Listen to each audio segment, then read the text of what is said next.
So as I have been given this particular chapter, that is section 12 of your syllabus, computational methods. And there are three topics, three chapters I can say: proteomics and genomics analysis, nucleic acid and protein sequencing databases, data mining for sequence analysis, and web-based tools for sequence search. So as I have been introduced, I'm Siddharth Mishra from Department of Life Sciences. To be very honest, this is very haphazardly organized course or syllabus.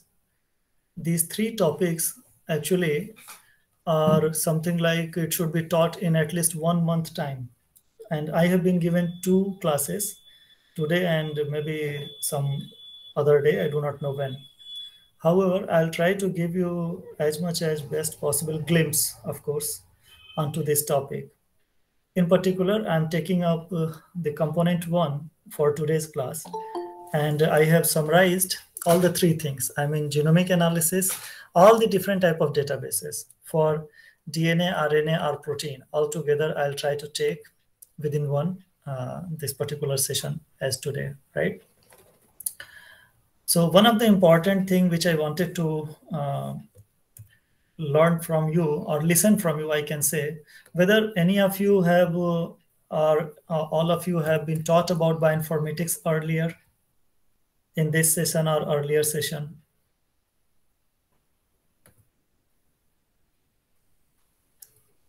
If you all have been given some instruction or something on bioinformatics, you can tell me, or that's not a problem actually. I'm just curious to know whether how much familiar you could be with this particular topic. And if you are not, that is not a problem, of course, okay? Anyway, so I'll continue with the given topic. And prior to going exactly to the topic, I'll take some more detailed things related to this particular topic. Out of that, very quickly, I'll describe what bioinformatics is about, or compute. So we are reading 2 or 3 terms, and I'm very sure you would have all gone through about that.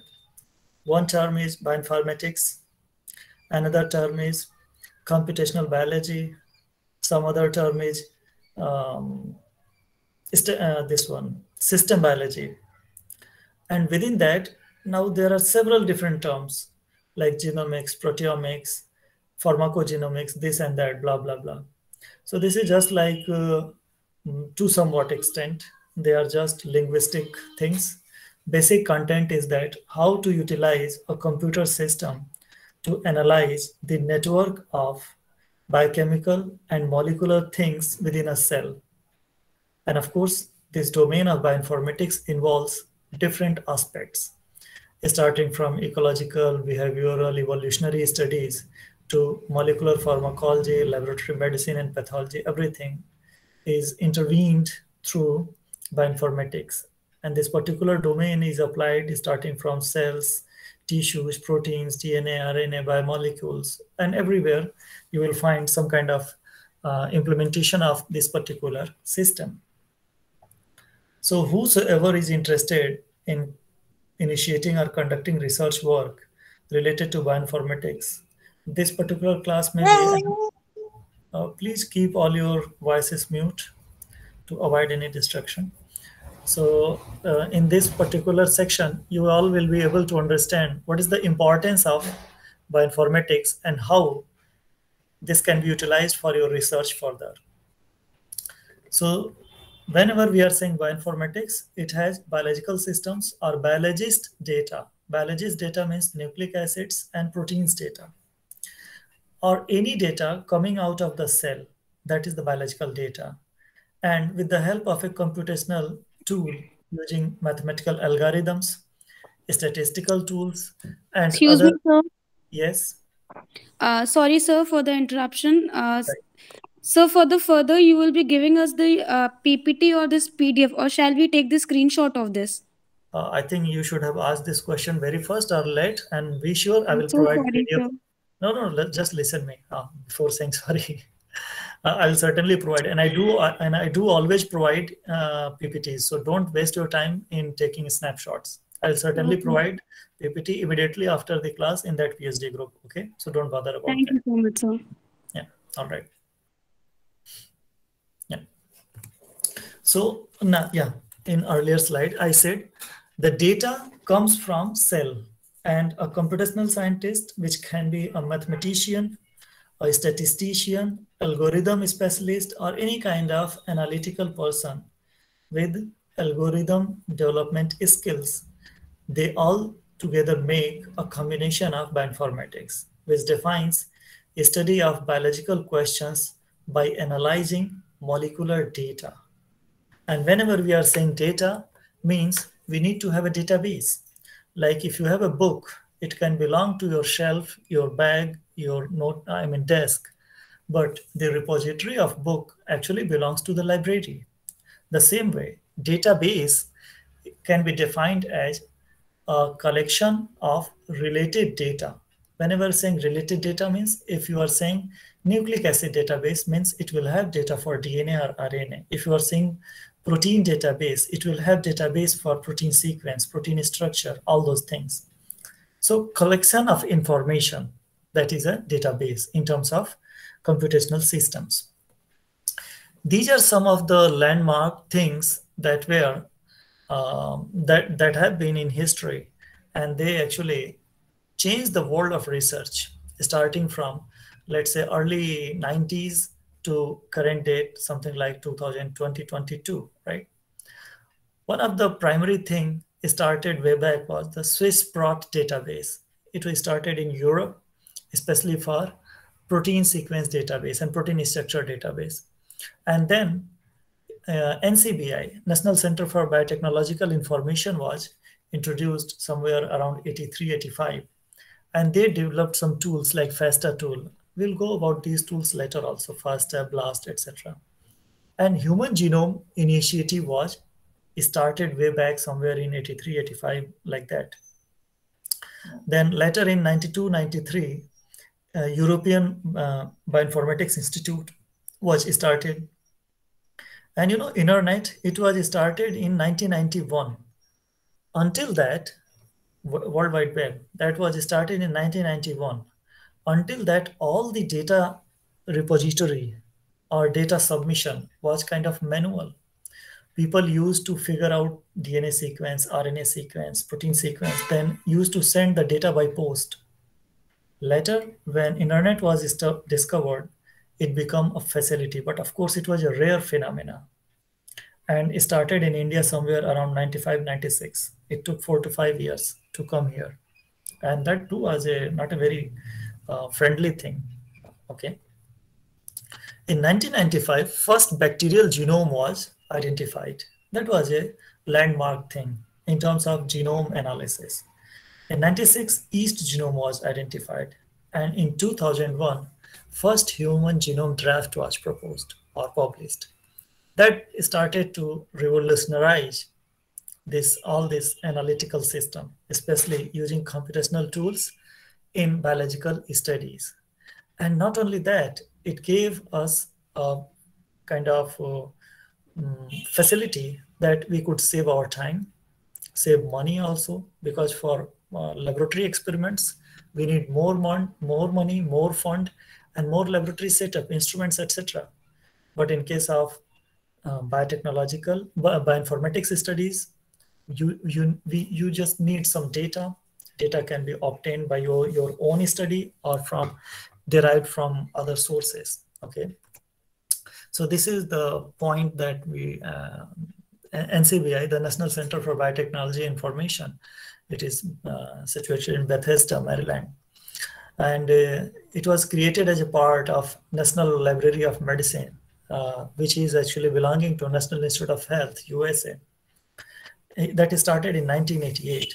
Okay, they revolutionized all these processes.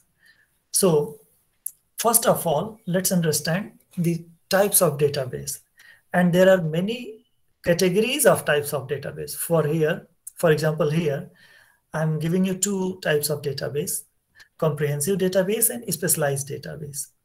Comprehensive database, which contains data from many organisms and many different types. For example, gene bank data for nucleotides, gene bank database, EMBL, European Molecular Biology Laboratory, DDBJ database, DNA data bank of Japan, etc. And for proteins such as SwissProt, for protein structure, protein data bank PDB, and for genome maps, Entrust genome. So these are comprehensive. Comprehensive means they have all the things in one database. Like, let's say you want to search about physiological alteration in a fish due to high temperature or low temperature, thermophilic fish or something like that. So what you will do, you will type in Google, evolutionary context of such and such fish. So Google will give you some data, some information, some link. Then you will click onto that link. From that link, you will reach to some website. And from that website, maybe you can get a PDF file to read, right? So who has stored that PDF file and who has created that PDF file? That is a part of database. Likewise, if you are talking about a fish P53 gene, so how you will do that? Either you isolate the gene, do the DNA sequencing, and then say that, okay, this is the P53 sequence of my fish. But what is the difference if it is osteoclast face or whatever type of face it is? Well, how you are going to do that? Rather than that, go to the database. Somebody would have already done this experiment. Don't waste your time. Because if somebody has already done that experiment, you are going to repeat it. So rather than repeating, what you can do, now you can say that why I'm repeating this experiment. For example, in case of Ganga River, due to pollution, I'm expecting there may be some change in the gene sequence. Or due to heat shock, fish, why I'm taking fish example, because you all belong to, zoology. And I have been teaching zoology for 8 years. Anyway, so what is going to be new thing and how to identify a new thing? To identify a new thing, you need to identify new sequences in nucleotides, new sequences in proteins. So that rather than repeating the experiment, analyze the data from databases. So these are some of the database. I'll take a quick look to save our time, okay? And then by level of curation, there are two types of database: archival database, curated database. Archival database means this is kind of repository information. It may be redundant. It might not be recorded for upgradation. And curated data means not redundant. For example, human genome, it is a curated database, not going to change, because until Homo sapiens get some evolutionary change a million years ahead, then only the database will change. And God knows who will be there to record the data, okay? So as we are talking about data, it means somebody is doing an experiment and submitting this data to the internet, some databases, some repositories, and those data is coming back to you.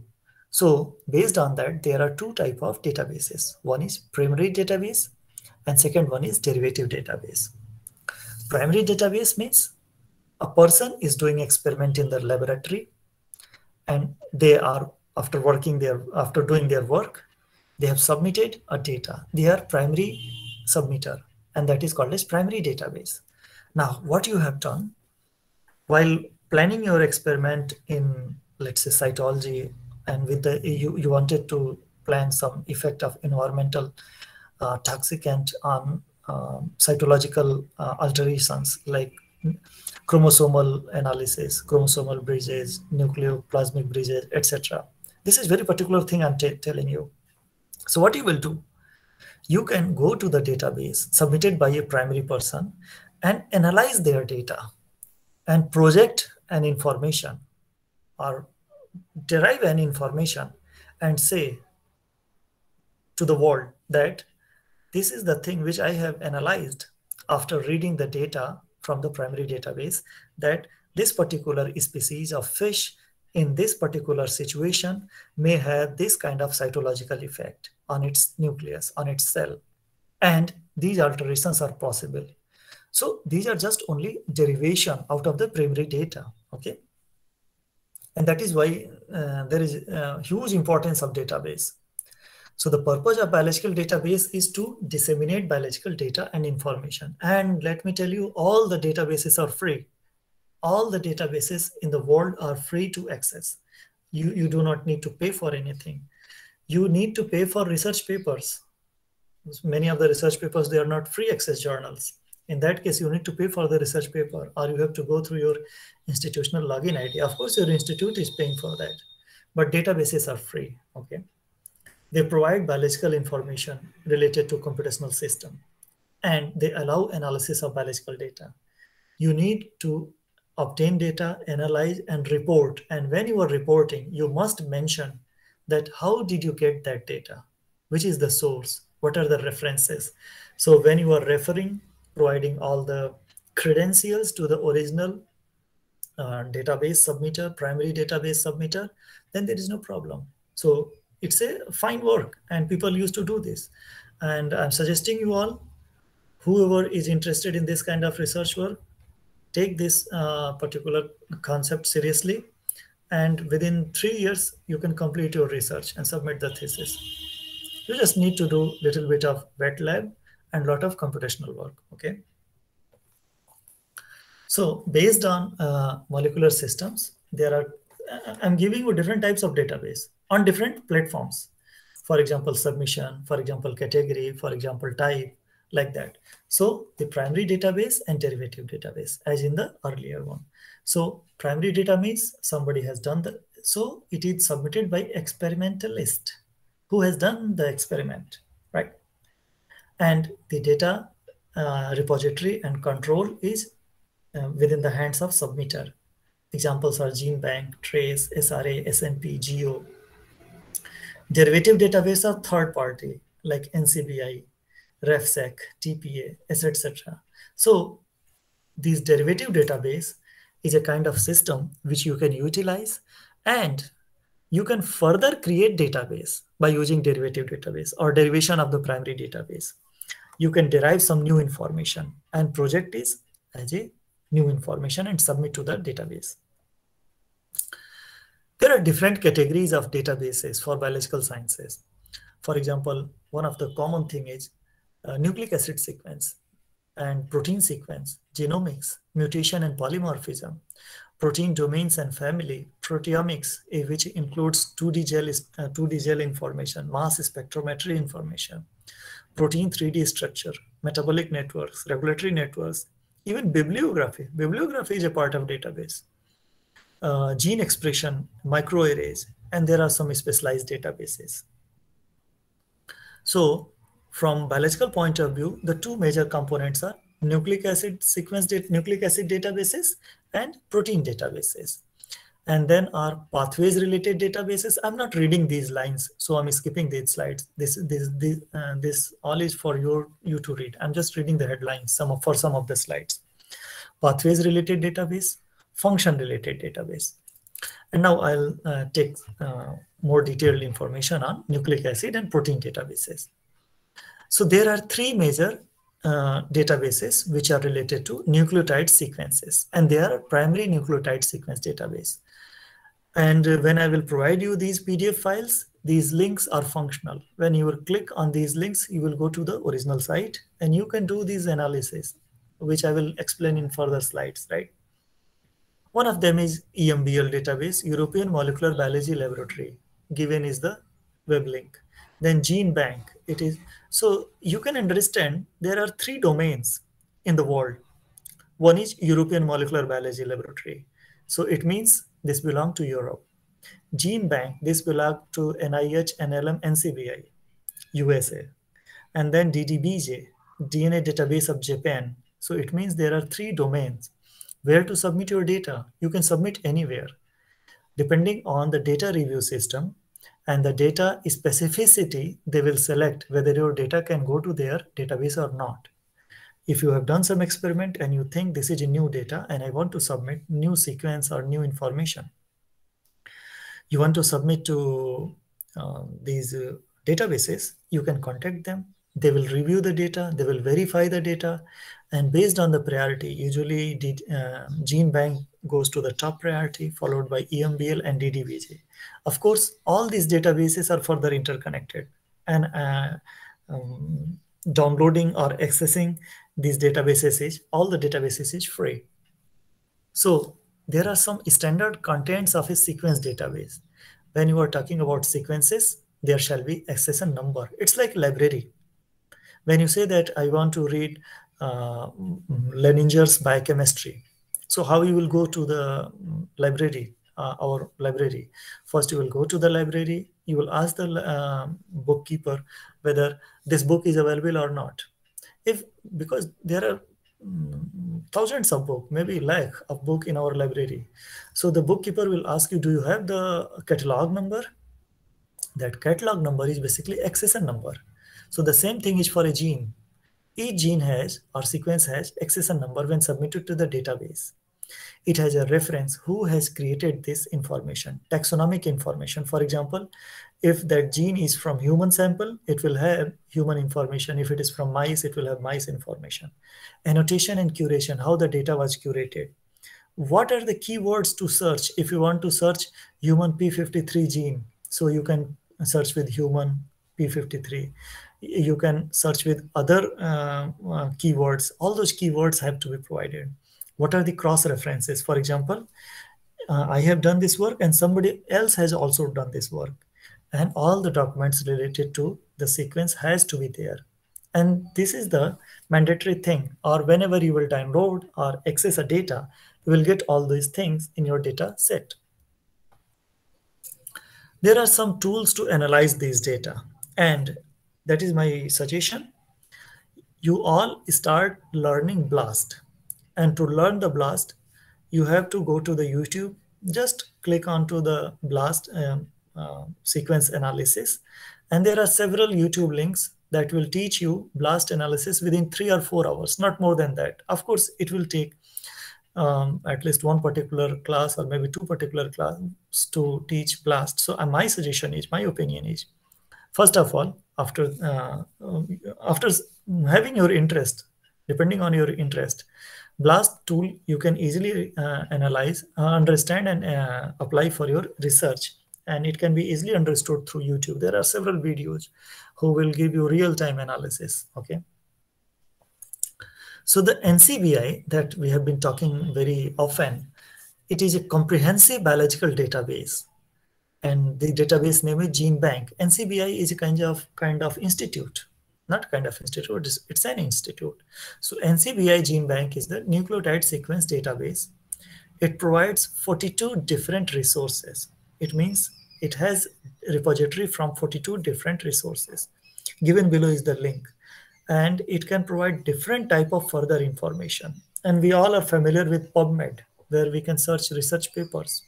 So PubMed is basically a kind of search tool for NCBI, where we can search the particular research paper. So GenBank is an annotated collection of all publicly available nucleotide and protein sequences. Publicly available, it means it is free to access. So most of the nucleotide and protein databases, protein data are available in GenBank database. It was set up in 1979 at the LNL, Los Alamos, USA. And since 1992, NCBI Bethesda is managing the GenBank repository. And there are 2 links given below. When you will click onto the website, you will get this kind of link. And from this kind of web page will open. And from this left section, you can see the column is all databases. At the search bar, you can, let's say, search P53. You will get all the information about P53. And left side, you can see resource list, all resources, chemical and bioassays, data and software, DNA. And let me tell you, many of the software are free. Like BLAST software is free, genome analysis software are free. They are all available here. And it's free to download, free to understand. And that is why this data set, NCBI GenBank data set, is one of the finest tool for analytical programs.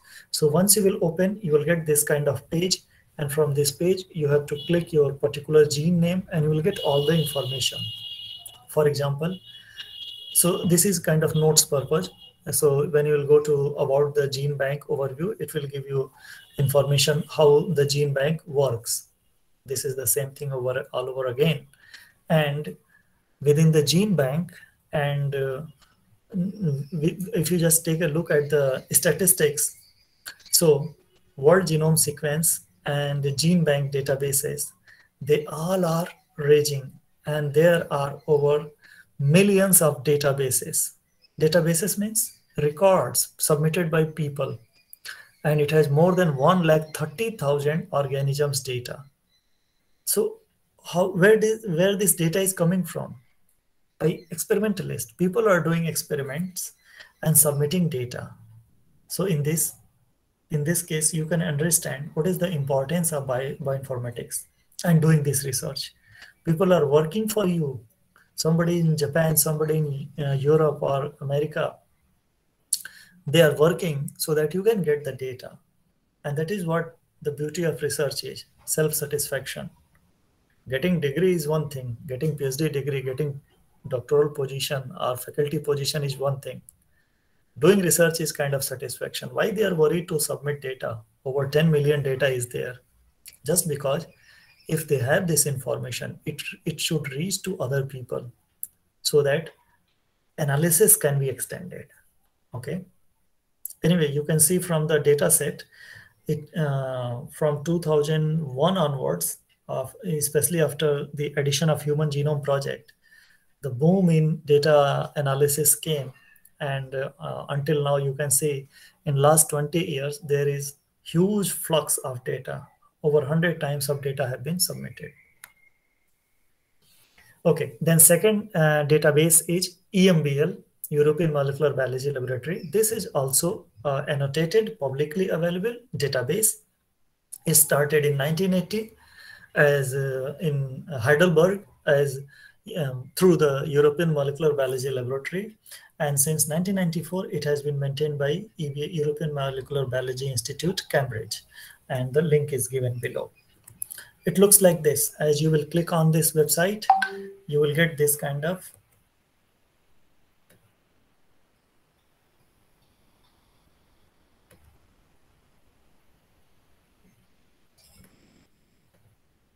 sorry for interruption. As you will click on this website, you will get this kind of search tool, very similar to NCBI search tool. There also, we used to click the kind of search box, and within the search box, you just need to submit, you just need to type whatever information you want. Now, you can ask me, or you can, I mean, this question should generate what kind of information I should search in NCBI, what kind of information I should search in EBI, EMBL. You can search either the information. And the best way is you can search the same information in all the databases. And let's see what comes out. The best part is that the data comes from the primary submitter. And if primary submitter has kept the data open, you can get the same data from EMBL and same data from gene bank. However, this depends purely on your experimental purpose, what kind of data you want and what kind of database you have accessed related to your research work. Okay. See, this kind of information is available, and there are many tools available like Clustal program, Clustal W, Clustal Omega is nowadays being used. These are for multiple sequence analysis tool. So all these programs are available for free to download. And here again, you have to, depending on your specific requirement, all these tools can be learned from YouTube. There are many good teachers or scientists who will explain you how to analyze the data using these tools from YouTube. There are so many other, and they are free to use. They are free to, even I'm telling you, each tool will take not more than 2 hours or 3 hours. First you learn from online, then start practicing. You can easily understand. And you don't need a big computer. You don't need a supercomputer. Any computer is fine for these things. Only for structural analysis, like if you are doing molecular docking and simulation, you need a very good configuration computer with heavy duty RAM and graphic processor. But for general sequence analysis and such kind of data resource related analysis, you can simply use these tools and by any simple computer. Yeah, this is the data repository submitted last year in European Molecular Biology Laboratory, EMBL website. So I'm not reading these numbers. This is just a kind of information to tell you 97399 billions data have been submitted. So you can understand how much data people are generating in terms of research to impart research information for other people. So this is just to impart information for other people. They don't have to be something like confined. So therefore, rather than confined information, they try to expand all the data set for people. Now, the third database is DDBJ, DNA Database of Japan. This is again a publicly available nucleotide and protein sequence database started by National Institute of Genetics in Mishima, Japan, 1984, and it is still maintained by a team led by Takashi Gojogori, and the link is given below. And this is the website, and there again, there are many tools which are free to download for analysis, and you can get all the sequence related information in this database. So how this database is, so there are three specific databases: DDBJ, EMBL, GenBank, right? All these databases are interconnected. Let's say if there is some database related information at point number one, database number one, you can also get similar information at database number two. And these kind of information is accessible depending on the data submitted by the submitter. And that is what importance of a database is, because you need to understand all the components which are associated with any particular research information, so that at the end of experiment, when you are saying that just a moment.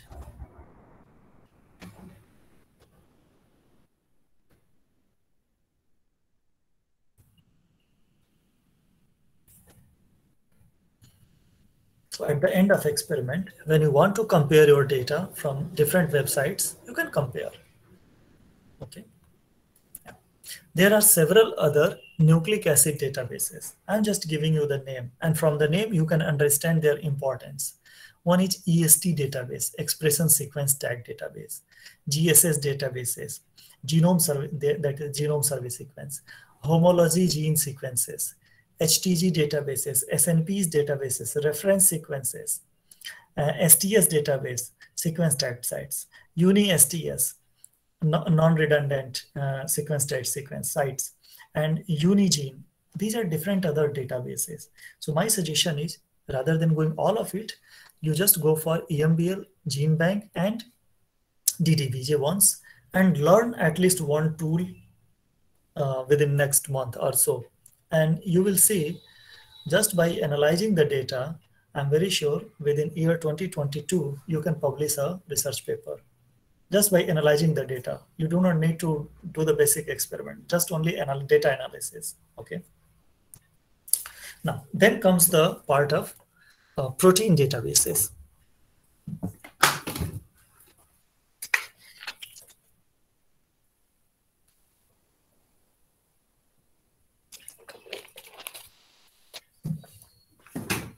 As the three agencies or the three databases of nucleotide, there are similar database sets for proteins also.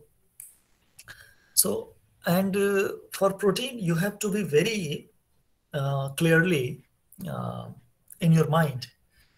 In case of DNA or RNA, nucleotides, I mean HEGC or AUGC, for HEGC for DNA and AUGC for RNA, are the sequence databases.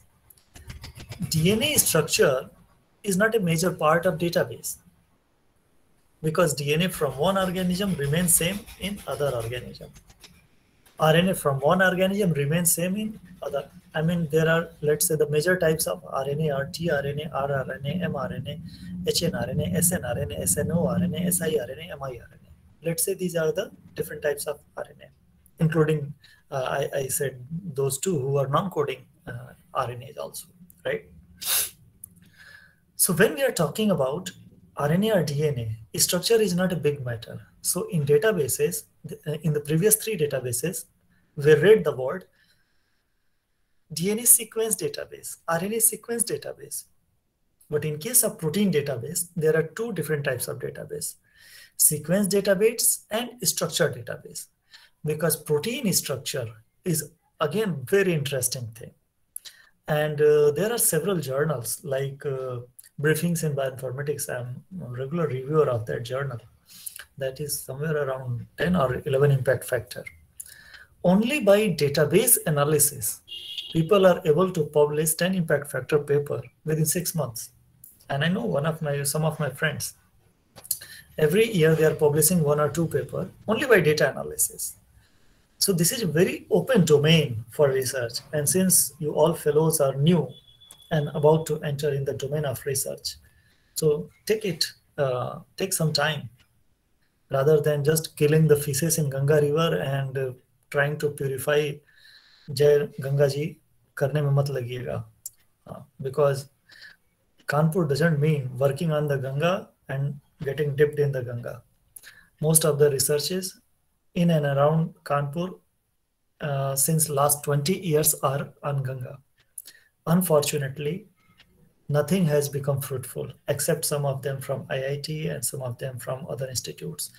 And rather than that, some other institutions have done better work on Ganga rather than people from Kanpur itself.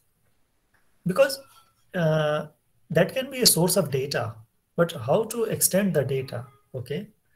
Most of the researchers are focusing on toxicity on fishes, kabhi metal toxicity, kabhi leather toxicity, kabhi plastic toxicity, kabhi food toxicity, and maybe your supervisor whom you are going to join, he would have also done the same toxicity when he was doing PhD.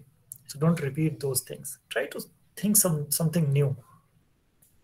So it doesn't, the best part with bioinformatics are computational analysis. You don't need a lot of fund. You just need a good computer, some data set, and analytical mind. That is the most important one. And analytical mind is most important.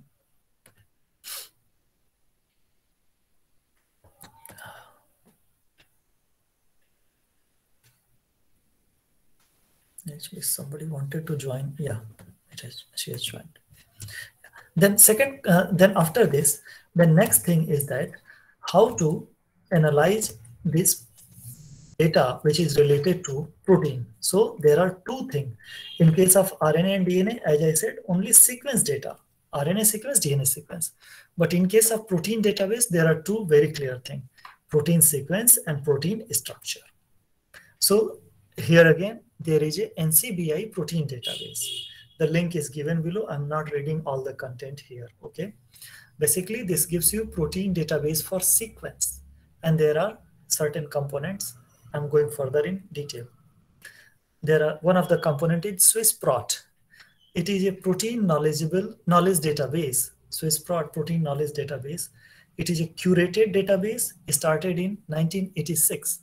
It provides a high level of annotation. High level of annotation means very detailed description: protein function, protein domain structure, post-transcriptional modification, different variants of the same protein, with a minimum level of data redundancy and high level of integration with other databases.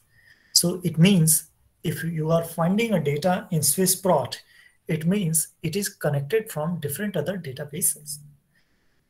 SwissProt is now a part of Universal Protein Knowledge Base, UniProt. Earlier it was called as SwissProt. Now you can see it is a part of UniProt. Stop shop. One-stop shop means you can get everything here. You don't need to go anywhere else. So for protein sequence related data and structure and modification related data, this is a one-stop shop. You can get all the information over here. So the UniProt is basically SwissProt, Tremble, PIR, all these things They make altogether UniProt, and it contains three components. UniProt knowledge base, that is designated as UniProt KB, and it contains sequence information, annotation, link to databases. The second component is UniProt reference cluster, UniRef, removing sequence redundancy by merging data to 100, 90, and 50% from other databases. Third component is UniPark, that is UniProt archive, and this is composition of history of sequences. It has no annotation linked to sources and records. So this is UniProt is a combination of extensive databases on proteins and the database sources. For example, read it from bottom to top. You can get data related to peptide from DDBJ, EMBL, GeneBank, Vega, protein database, PDB, patent data, world genome sequence data, NSML, EMBL, reference sequence, Flybase. See, Flybase, that is one particular database for fly, Drosophila, one particular database for fly, and Wormbase for worms. So these all collectively provide data to UniProt, and that goes to UniProt knowledge base, that is combination of SwissProt and Tremble. And why this thing is important to understand, that the data submitted to somewhere in a form of a data is analytical and can be accessed depending on the experimental requirement. Okay. These are different protein sequence databases. For example, XProt, it provides the source is protein with experimentally verified function. The information is non-redundant, link is given there. MIPS, NCBI protein database, PIR, PRF, reference sequence, SwissProt. Out of this, I'm suggesting you all to understand a little bit about SwissProt and NCBI protein database, at least two of them, okay? And they are easy to understand. I will show you some example further. So the databases of proteins have certain specific properties. One of them is amino acid index, a database of amino acid indices and amino acid mutation matrices. It means it will provide you amino acid sequences and whatever, for example, I did an experiment in Drosophila melanogaster for one particular protein, and with some effect of some chemical. And I reported that this particular chemical causes this particular mutation, and the sequence information is this. This particular amino acid changes, and now original amino acid sequence is was like that, and now the mutated sequence is like that. Similar experiment was done by another person, let's say in Africa. And he or she said that when I did this experiment, I'm finding amino acid, let's say you said amino acid valine is changed. But in Africa, they reported, no, it's not valine, it's leucine that has been changed. Now, how to make sure which data is correct? There had to be taken care about the geographical disturbances, because if you are doing some experiment in India, in Kanpur, and the same, if until and unless the experimental system is closed means it is controlled in a laboratory. If it is from open source data, like from environmental data, there are several environmental variables. They will affect the data set. So anyway, the AA index provides you amino acid index and mutation index, mutation matrix. There is a Cybase, CYBASA. This provides information about cyclic proteins. DBPTM, database for post-translational modification. IPROLINK, integrated protein literature information knowledge. This is mostly a literary database. PFD, protein folding database. PINT, protein-protein interaction thermodynamic database. You can understand how specific databases are existing. Okay. PPD, protein pKa database, only just for pKa. There is database for pKa. Okay. ProTherm, thermodynamic database for proteins and mutants. And Refold, data related for refolding experiments in proteins. These are different database, and from the name itself, you can probably understand their property. There are several other different protein localization and targeting database. For example, dsublock, database for protein subcellular localization. Locate, manual curated immunofluorescence database. MitoNUC, MitoNUC, mitochondria and nucleus. And then NESBase, leucine-rich nuclear export signal, NLSDB. So from name, you can try to figure out what it would belong. But from understanding point of view, you can assume that people are not. This research domain has so wide uh, expansion that even very few things. For example, there will be a very particular work on mouse secreted. Yeah, the second last line, secreted protein database, human, mouse, and rat. Only those protein data or information about only those protein who are secreted. And the last one, even THGS, transmembrane helices in genome sequence. Transmembrane helices are very few. They are at the plasma membrane. So there is database for that particular. So you can also ask that why there is a requirement of this particular data. This is a kind of data analysis. You don't need to bother where I will get my data from. There are resources. There are databases for those things. These are all these mentions here are with links. You can just click on them. You will go to their links, like ASC, block, COC, COME, and let me tell you very honestly, I do not know all of them. I have just gone through some of them quite some time. I'm not very expert in all of them, but of course somehow I know about them. Somewhere I have used them or heard them, analyzed them, or at least I have read about them. So depending on requirement, nobody goes for all the databases. Depending on your requirement, you can go to one particular database, two particular databases, right? There is a huge list of databases. I'm not reading all these names, and you don't need to bother also. There is a huge list of protein family databases. So did you get one hint? In case of DNA or RNA, give me a moment, please.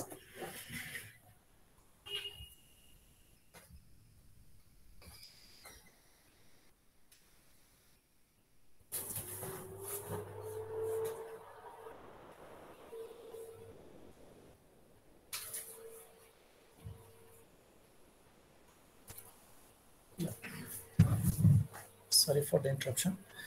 So you would have got a hint. What has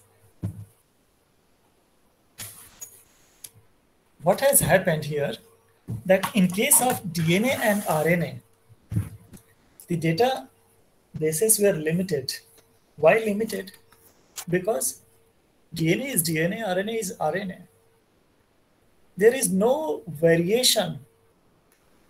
Number of DNA sequences for different genes may be variable, of course, and it has to be. But when it comes to structural variability, that is possible with proteins. I'm very sure you all are aware about primary, secondary, and tertiary structure of proteins. That is very often. Primary structure means amino acid to amino acid interaction and making peptide. And secondary structure is alpha helix and beta pleated sheet. Tertiary structure is making globular proteins, and quaternary structure is combination of globular proteins. And of course, whenever you are saying different structures, number of bonds, number of interactions, and different domains are to be added. Based on this, it makes a family of protein.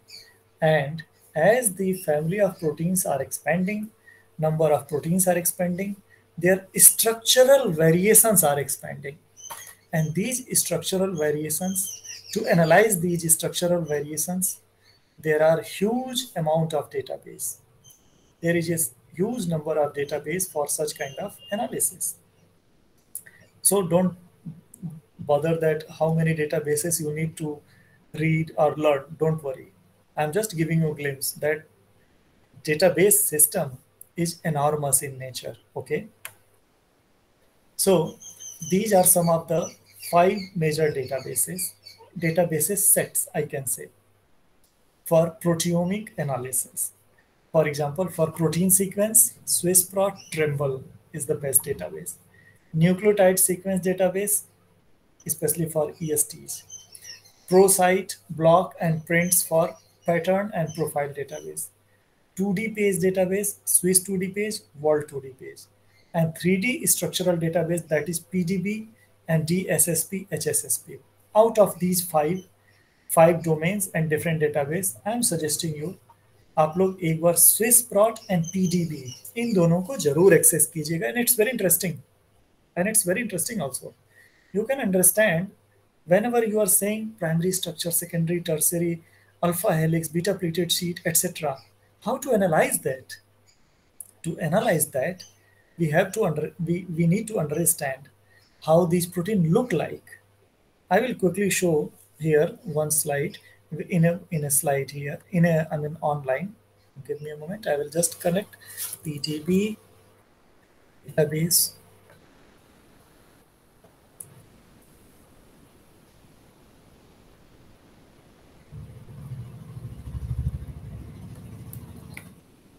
Yeah, there you go. I'm just moving to a new page and just all let me know if you are able to see or not. Okay.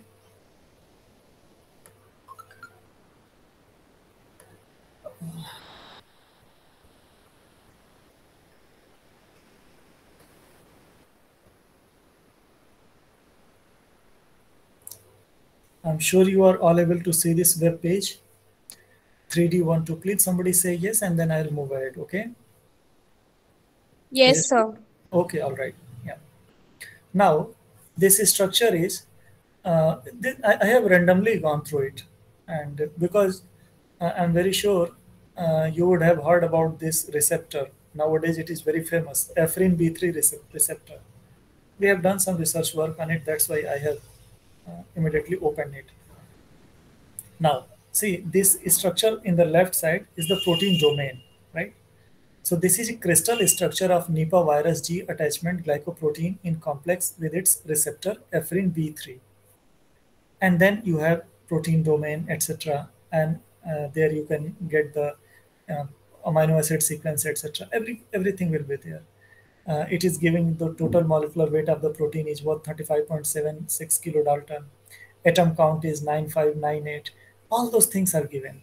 But when I'm saying how to analyze the 3D structure, or when I'm saying that it has a primary or secondary structure, so to analyze that, I'm just clicking on the web page. I hope it moves quickly. Yeah, you got the amino acid structure. So, see, amino acid structure, single letter code. See, single letter code is there. Now, this is a huge peptide, right? Huge protein. Now, how to understand? You by using this website, you can rotate the protein. I'm rotating this protein in 3D structure. So from here, you can see this ribbon-like structure. This ribbon, all these blue and gray ribbon-like structure, like this one. This particular ribbon-like structure. This ribbon are beta-pleated sheet. This protein is having lot of beta-pleated sheet. Very few alpha helix, like here. I'm sure if you can see my cursor, there is a short alpha helix here. Okay, so this is and how to understand alpha helix? If you will go through right over here in the core, this alpha helix is here. This alpha helix, you can peep through this alpha helix core, this central portion over here, right? So these kind of analysis is possible. See, one more alpha helix is here. It's here. When we are saying a beta pleated sheet is always represented with an arrow type of a structure that shows the structural domain, like here, this particular fragment. So this contains 1, 2, 3, 4, 5, 6 amino acids. Number of highlights are number of amino acids. Overall, this structure will give you a very clear representation about different proteins. So these kind of analysis is possible with, but who is submitting the data? Somebody has done the experiment, somebody has done X-ray crystallography, and after that X-ray crystallography, this data was submitted for general people to analyze. And based on these analysis, now further people can do research. Now, if you want to understand, if you have a drug molecule and you want to understand whether your drug molecule will interact with that particular protein or not, you can utilize this data set. And based on that analysis, you can publish your paper and you can propose to the world that my drug will interact with this protein because this has this binding site, this has this interacting domain. Okay. Now I'm going back to the, I'm back, now I'm back to the slide again. There are different other databases for post-translational genomics databases, metabolic databases, interface and integration databases. Whenever you are saying protein database, these are the list. So in my opinion, in my suggestion, you all have to go to two databases: Uniprot, Protein Knowledge Database, Swissprot, and PDB, Protein Database. Uniprot or Swissprot looks like this. So this is the website. Onto this website, just click the name of protein. You will get sequence, you will get all the literature related to that particular protein. And based on those protein and structural analysis, the best part with these databases is free. They are free. You do not have to pay any money for that. And even, as I said, in the database search tools, like if you go to the NCBI, I'll come to that. I'll come to that later. First, let me complete this and I'll go to that and I will demonstrate. And I also quickly demonstrate how to obtain data even from Google. Okay. Like Uniprot and Swissprot. This is the website. Just click the name of your protein. It will give you all the database related, all the information from the database related to that protein. From this data belong to October 7, 2020. There were total around 5,63,552 protein information. 5,63,000 protein data is there. And you can understand how much data is generated and submitted onto the databases, data banks. And that is from primary submitter for secondary users. Okay, that is the satisfaction of research. So Swissprot, annotated sequence database established in 1986, consists of sequence entries in different line format. Similar format is utilized by EMBL. Tremble, computer annotated supplement to Swissprot. This is actually in accordance, in association with Swissprot. It contains all the translation of EMBL nucleotide sequence entries. So when you are saying this network, all the protein networks or the databases are actually interconnected. Starting from, let's put Swissprot and Tremble in the center. This connects to Swiss 3D imaging, Swiss model repository, Swiss model for annotated, PDB viewer for protein structure builder, ProdDoc, protein related documentation, CD40 LBase, CD40 ligand related database is there, sequence analytical references related to bibliography, 2D gel electrophoresis data, retrieval system data, protein family domain, enzymes के लिए तो आपके पास enormous data है यहाँ पे, and there are huge repositories for enzymes. So I'm not reading all these names, and you do not need to remember all these names. Nobody is going to ask you which database is connected. You can easily figure out which will be connected to where, because it's not a tough thing to remember about the connection part. Okay. So one thing, as I said in previous slide, the PDB, Protein Data Bank. This is important in solving real-time problems in molecular biology.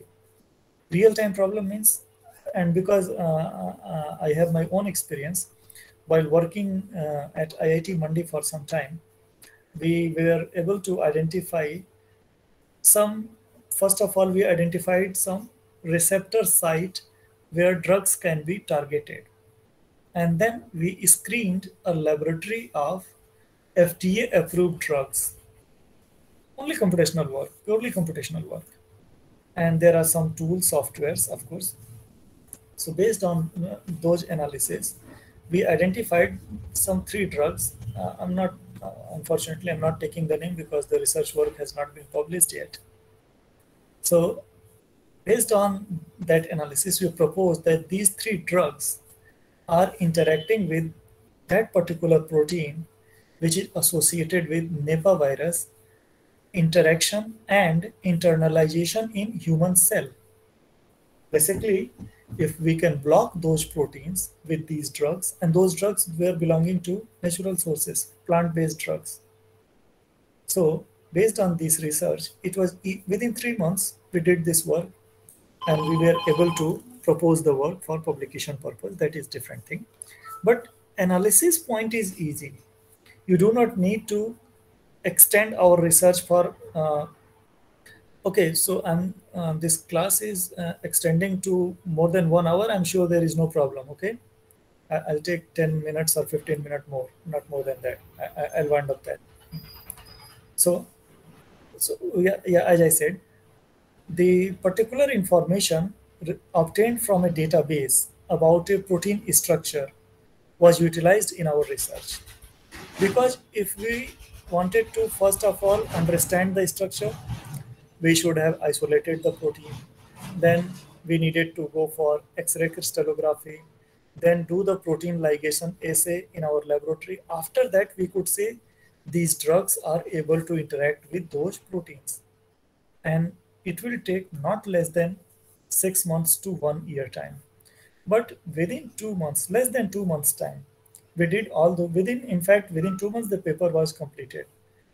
So within 2 months time, this whole new idea was generated. We developed a tool, and using that protocol, we analyzed the work. What we did, we utilized Protein Data Bank, that is again free access website for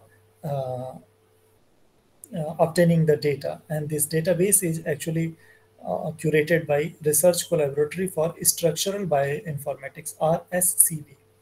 So this RSCB website, RSCB is a repository for Protein Data Bank. And here data is typically submitted in the form of X-ray crystallography or NMR spectrometry related data. So people working on different aspects, they do work and submit their data in the form of protein, structure, and function. What we need to do, we have to just utilize those data for own purpose. For example, we just utilize those data for the purpose of structure. We just wanted to understand the structure. Why structure? Because after knowing the structure, we can, it's like a lock and key, that we have a key, but we do not know which lock is fit for it, or vice versa. If you have a lock, you are searching for the key. So this kind of research is again very fruitful research, highly publishing in terms of work, and of course, it is the leading domain of science. So from the data point of view, the PDB website, it has total around 1,62,000 database. Out of this, X-ray diffraction data is 1,44,000, NMR data 12,900, electron microscopy data, hybrid data. So there are different types of data. So because it has to be structure related data, and the best structure for a protein can be generated by X-ray diffraction, followed by NMR, then electron microscopy. Therefore, most of the data, they have X-ray diffraction based data. And based on that data, they can identify, because amino acid sequencing is one thing. You can usually do amino acid sequencing, protein sequencing. But when you have done the protein sequence, let's say you have the sequence information, you have glycine, alanine, valine, etc., etc.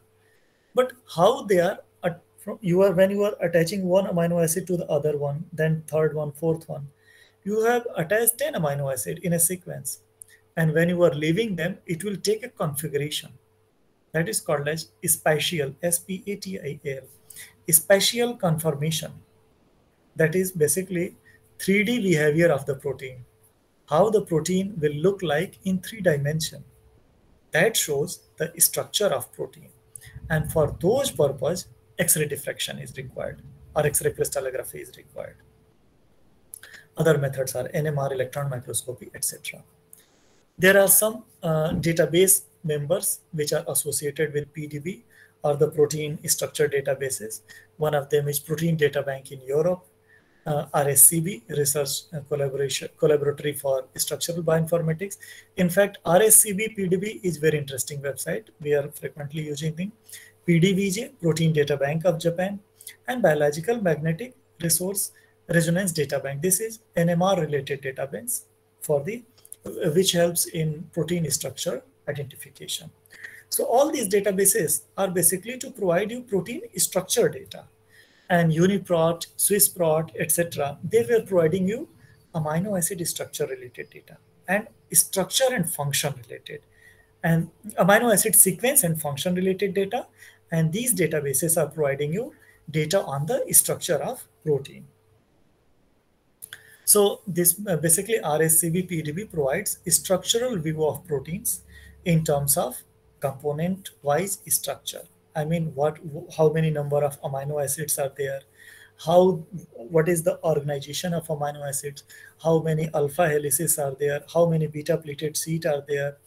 How many van der Waals forces are there? How many hydrogen bonds are there? Each information can be obtained from RSCB PDB database. This is the basic structure of the database website. You just put the name of website as I have shown you. I have shown you that example from the same website itself. You just type the name of, for example, this is one search here.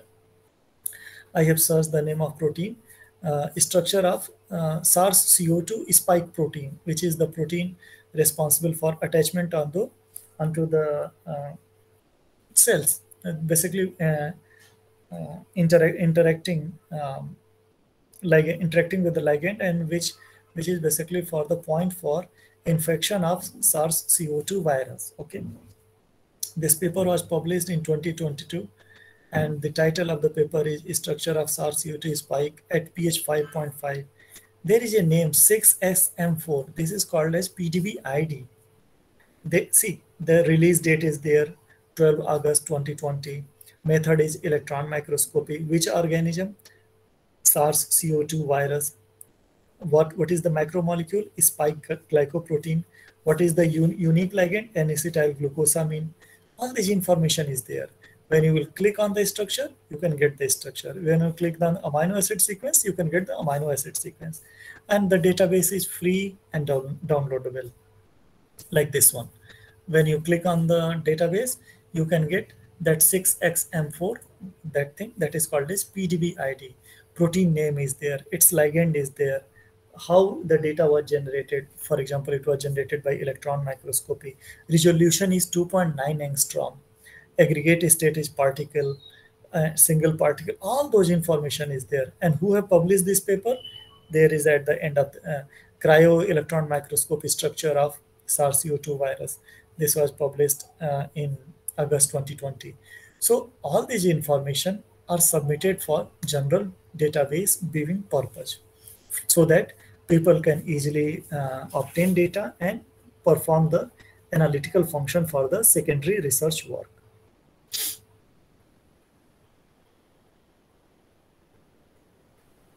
Like this one, the same in the previous picture, the same protein. This is the amino acid sequence.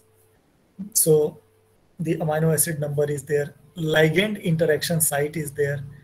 Why to put all these information? So that you can understand that what is the point of interaction, how some drug can interact with these sequences, or what kind of interacting proteins or other proteins can be interacted. DNA protein interaction can be analyzed. So when you know the sequence of a protein, you can know many things which are hidden in a protein. In case of genomics, scope is limited. Limited in the sense you can get only nucleotide sequence. When you are going towards genomics, proteomics, then things are changed. Transcriptomics, omics approaches are different. But simple sequence information, there is not much fun in nucleic acids, but there is a lot of fun, research fun, in amino acid. I mean protein structure and function. So this was the about protein database for structure analysis. Okay, earlier it was protein sequence analysis in terms of amino acid structure, etc.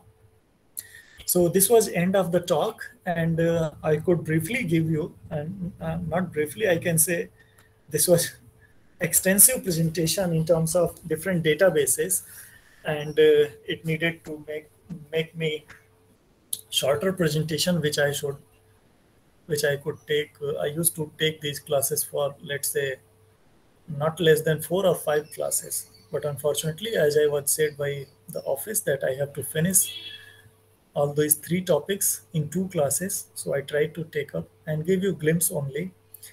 My own suggestion is that all these databases are free to access as per your interest. You just click onto one particular database. You can analyze the database, and you can perform different analytical functions depending on your requirement. Number one. Number two, you can connect to some person who is doing research in this field. And based on that, you can try to understand how they are utilizing this database for their research purpose. And then next thing is that whenever you are preparing your research synopsis, try to utilize either of the tools. Based on that, you can understand the quality of research will be multifold enhanced. So with this, I'm closing my talk, and it's open for question and answer. I do not know how you put, if you are not having any question right now, you can put it in the chat box also, and I can describe later, and I will certainly reply. And I will share the PDF file of the presentation immediately after this class. So now it's open for question.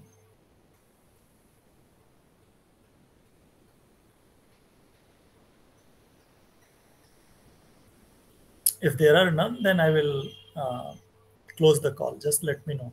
Somebody can say, and then I will close the call. Okay, I will sign off.